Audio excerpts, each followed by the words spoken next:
2009ला ताईंना तिकीट दिलं होतं, त्यावेळेस पण थोड्या फरकाने आपण पडलो. त्यानंतर ताईंनी तालुक्यामध्ये अतिशय चांगल्या प्रकारचं काम केले. त्या कामाच्या माध्यमातून 2014मध्ये देखील जे तिकीट मिळालं त्यावेळेस सुद्धा थोडा जो प्रॉब्लेम झाला की नाराजी झाली नेताजी दादावरती. ती जर अगोदर घेतलं असतं त्यांना बोलून मातोश्रीवरती तर त्या ठिकाणी सुद्धा नेताजी दादा उभे राहिले नसते. आणि ज्या मतांनी पडलो ती 22,000 मतं आणि ताईंची मतं पकडली ते 3-4 मतं शिवसेनेची जास्त होत आहेत. त्यावेळेस ते अपयश पचवलं. 2014 नंतर देखील आताही ताईंनी 4-5 वर्ष अतिशय प्रामाणिकपणे तालुक्यात काम केले. म्हणजे खासदार साहेब स्वतःच्या भाषणात सांगायचे की एखाद्या आमदाराला लाजवेल असं ताईंनी काम केलेलं आहे तालुक्यामध्ये. मग आमची अशी सगळ्यांची विनंती आहे की व युतीची सत्ता येणार आहे त्या ठिकाणी मग शिवसेनेचा मुख्यमंत्री होणार आहे. जर शिवसेनेच्या माध्यमातून जुन्नरमधून जर ताई विजयी जर त्या ठिकाणी झाल्या तर मंत्रिपदाचा शास देखील आम्हाला मिळेल म्हणून ही आमची प्रांजळ अपेक्षा आहे. परंतु आता ह्या ज्या वावड्या चालल्यात ह्या करून फिक्स कोणाला अजून माहीत नाही. कारण मला वाटतं नोव्हेंबरमध्ये देखील त्यांनी अशीच बातमी टाकलेली होती की 10 नोव्हेंबर का 15 नोव्हेंबर असं काहीतरी त्यांनी हे दिलं होतं टार्गेट. अफवा हा ती अफवा नाही अफवांवर विश्वास नाही ठेवत आम्ही.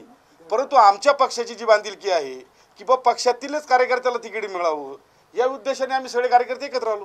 नाही ओळख बरोबर आहे पण त्या ठिकाणी जायला सुद्धा अपॉइंटमेंट घ्यावा लागते. असं नाही वेळ मिळेल आम्हाला. नाही ते नाही माहिती आम्हाला आज काही नाही अजूनपर्यंत आम्हाला कुणाला काही विचारलेलं नाही. अजूनपर्यंत आम्हाला काही माहित नाही कुणाचं. नाही लोकसभेला भूमिकेच्या आता शिवसेना म्हणून दादा उभे राहणार आहेत. आता विधानसभेचं तिकीट आला नाही आला हा पुढचा प्रश्न आहे. पण आम्ही सगळे लोक लोकसभेला तर दादाचंच काम करणार आम्ही. अहो नाही हा विषय जरतरचा आहे ना. हा जरतरचा विषय प्रवेशाचा विषय चाललाय आता इथं. आता कसं आहे ते खासदार आहेत. खासदारांनी ताईंविषयी काय बोलायचं माझ्याविषयी काय बोलायचं आणि कुणाविषयी नाही. लोकसभेला आम्ही खासदारांचंच काम करणार ना. खासदारांचं काम करणार आम्ही. नाही जवळीक आहे पण आता जो विषय आमचा काय चाललाय तुमचा की बा प्रवेशाचा चाललाय हा बाकीचा लोकसभेचा निवडणुकीचा विषय नाही काही. म्हणूनच आमचं म्हणणं आहे लोकसभेच्या अगोदर आमचा उमेदवार डिक्लेअर करावा असं म्हणणं असं बाळासाहेब बोलले. आमचं म्हणणं बाळासाहेब बोलले ना. अहो निवडणूक आयोगाचा प्रोग्राम लागलेला आहे. ती काय भाजी भाकरी नाहीये.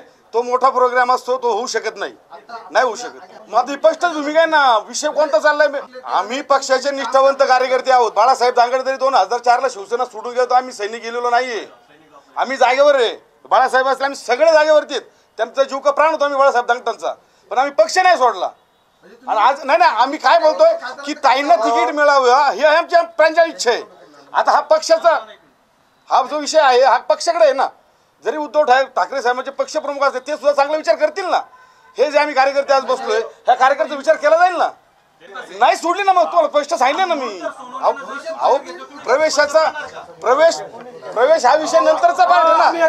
ते आमच्या कानावर व्हॉट्सअपला फिरलंय.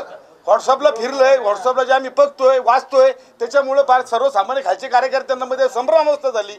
ते एकमेकाला फोन करायला लागले आणि 1 तासामध्ये बाळासाहेबांनी मला फोन केला. म्हटले सर राजे तुम्हाला कळलंय का इथं तिकीट टाईम झाल्यानंतर ते येणार आहेत. उद्या ना काय अडचण नाही ना आम्हाला.